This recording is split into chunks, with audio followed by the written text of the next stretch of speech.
وہ شہر محبت جہاں مصطفیٰ ونصلی علی رسولہ الکریم۔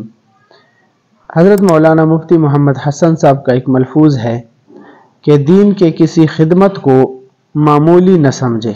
ارشاد فرمایا کہ حضرت شیخ العرب والعجم حضرت مولانا حسین احمد مدنی رحمۃ اللہ علیہ ایک مرتبہ دورہ حدیث سے طلباء فارغ ہوئے تو حضرت نے تھپائی پر ایک طرف بخاری شریف رکھی اور دوسری طرف قاعدہ رکھا، پھر طلباء کو فرمانے لگے کہ میرے نزدیک ان دونوں کے پڑھانے کا ثواب برابر ہے اخلاص کے ساتھ۔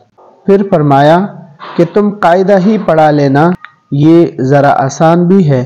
توجہ اس طرف دلائی کہ اللہ تعالیٰ کے دین کا کوئی بھی کام ہو، کوئی بھی خدمت ہو، اس کو معمولی نہیں سمجھنا ہے۔